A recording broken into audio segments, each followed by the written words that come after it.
Welcome back, 9th standard. We have started with 13.1. I have given you the clues for the first 6 questions in the previous video. Now we'll be taking up the next question.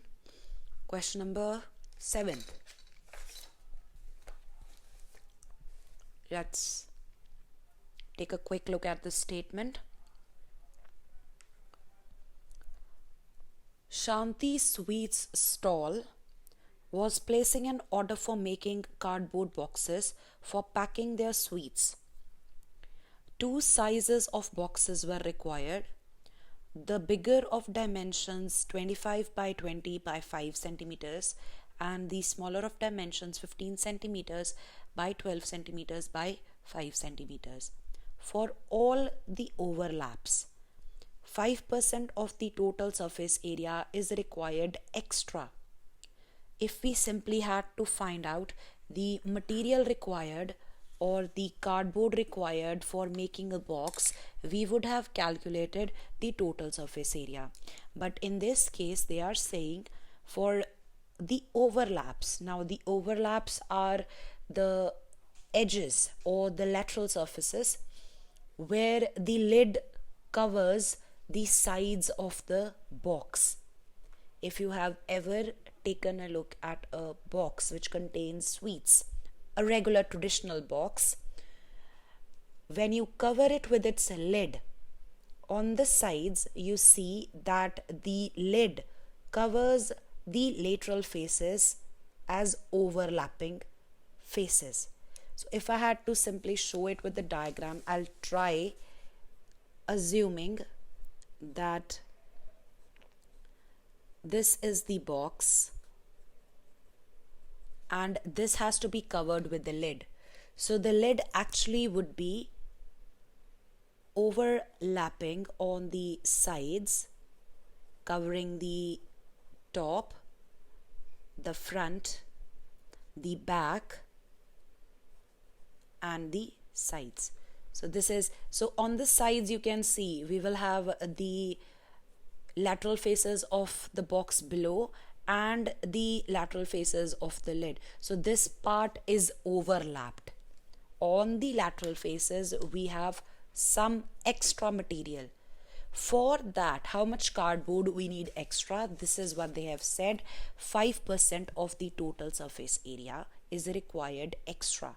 So the total surface area, the material which is actually needed to make the box, for the overlapping portion you need to add 5% of that total surface area to the area of the cardboard needed. If the cost of the cardboard is 4 rupees for 1000 centimeter square, the material costs 4 rupees for 1000 centimeter square. You have to find out the cost of cardboard required for supplying 250 boxes of each kind. 250 small boxes and 250 big boxes. So to proceed, first thing we want to find out is the total surface area for each of the boxes. Let's see what we have here. So on one side I'll write down for the small box and for the bigger box. You can do it one by one as well if you want. So for the small box, the length is given as 25 centimeters, breadth is 20 and the height is 5 centimeters. So you will find out the total surface area of one box, which will be 2 into LB plus BH plus HL, and then same for the big box. I am using different variables. I'm using the LBH in capitals in the uppercase. You could use the same lowercase. Actually, I've written the dimensions. So this is the bigger box and this is the smaller box. 15 centimeters, 12 centimeters and 5 centimeters. And it does not matter that for the bigger box I have taken lowercase letters, for the smaller box I have taken uppercase letters. It's only to differentiate. It has nothing to do with the size of the box. So the total surface area of one smaller box, if you want you can write down, this is the bigger box and this is the smaller box. This will be 2 into LB plus BH plus HL. So you will substitute the values of LB and H, obtain the answers. This will give the total surface area of one big box and one smaller box. Now since we need to make 250 such boxes of each kind, what I want to do is I want to find out the total surface area of 250 boxes, total surface area of 250 boxes over here.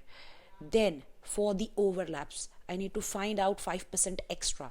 So I'll be calculating 5% extra here, 5% extra here, and then I will proceed further. Since the steps are kind of similar, what I'm going to do is I'm going to combine the values right here. So I'll be combining the values right here.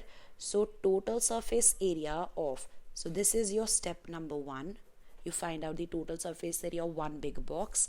This will be step number 2, the total surface area of one smaller box.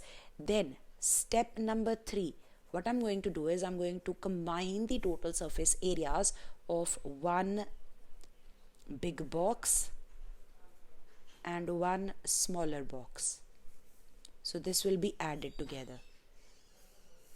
So answer obtained from step number 1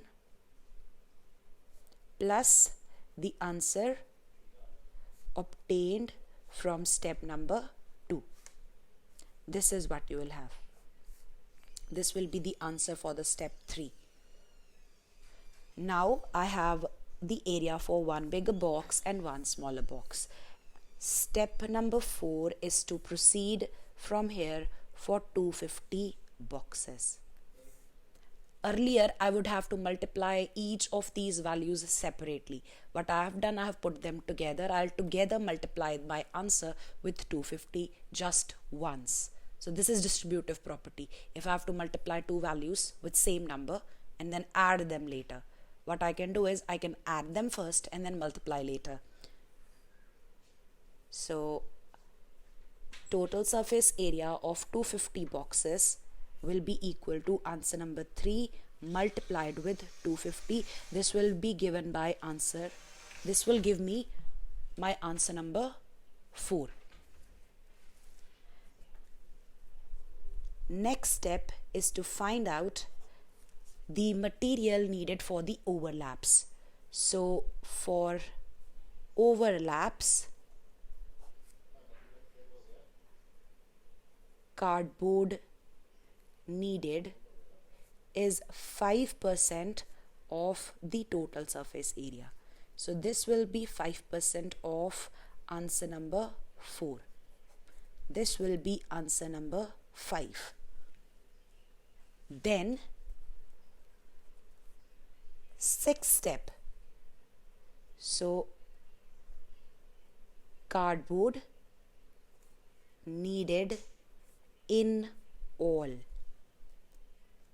will be given by answer number 4 plus answer number 5. So answer number 4 gives you the total surface area of the boxes, the material needed just to make the boxes. And then for the overlaps, we needed 5% extra. Answer number 4, cardboard needed to make the box. Cardboard needed to make the overlaps is answer number 5. These two added together will tell you how much cardboard is needed in all. And once you have the cardboard needed in all, this will give you answer number 6. You can further find out the cost of the cardboard. So step number 7 will be to find out the cost of cardboard. And the cost of cardboard is given as 4 rupees per 1000 centimeter square. So here you'll have to apply unitary method. For 1000 centimeter square, the cost is 4 rupees. So from here find out for 1 centimeter square, this will be 4 by 1000. And then for answer number 6, the cost will be given by 4 over 1000 multiplied with answer number 6. This is quite a lengthy question, but just take your time. It's only a concept based question, and once you understand what you have to do, it'll be easier. Now let's quickly take a look at question number 8 as well. Question number 8.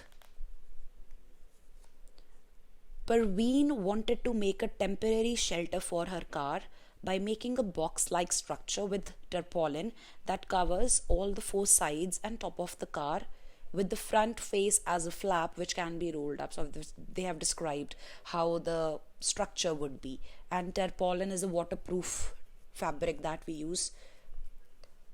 Assuming that the stitching margins are very small, so while she makes that structure with that tarpaulin, she will have to stitch together the sheets, and the stitching margin can be ignored. The material that goes inside the stitching, that will be ignored, and they are saying that it's very small and therefore negligible. You can just neglect it, ignore it.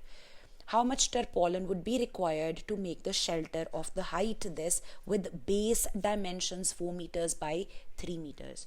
So if the base dimensions are 4 meters by 3 meters, these are your length and breadth. The height is 2.5 meters, and the structure that she needs to make will have tarpaulin on 4 sides and the top. So the area of the tarpaulin needed will be given by area of 4 sides plus the area of top.